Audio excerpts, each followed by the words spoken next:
Hello, my name is Barbara Ray, and I'm the director of the Center for Policy, Planning, and Performance. We are a nonprofit organization that provides consulting, training, and restorative justice services to other nonprofits and to local government entities.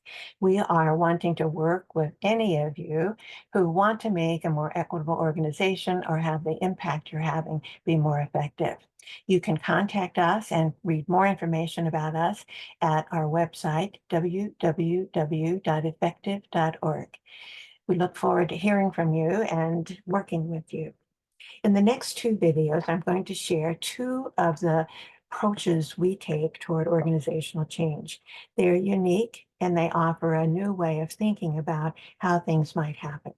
The first one is to think of organizations as living systems.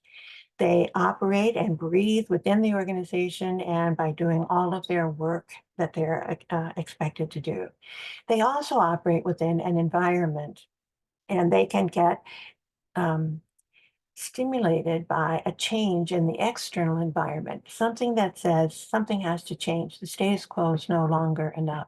And that doesn't have to be a major demonstration or an upheaval. It can be merely a change in the evaluation criteria that the funding source is asking for, or a change in how someone might be expecting you to engage your stakeholders in your decision making. It could also be a group that you've discovered is disproportionately impacted in a negative way from some process you're doing. It could also be just bringing on new employees or changing the orientation program. So many things are happening within the organization, and we're asking you to think about being one of the internal change agents to make that happen. The third is there's a role for top leadership.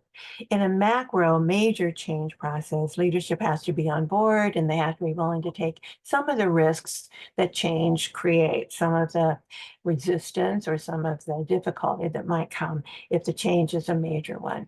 But in many cases, change happens below the sphere of influence of the executive or the commissioner.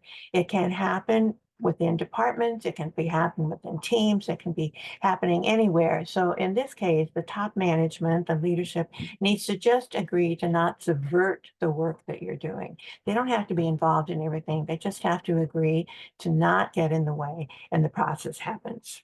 Those are three things to think about, ways you can think about the organization as a living system, three things that need to happen if the organization is going to make change effectively.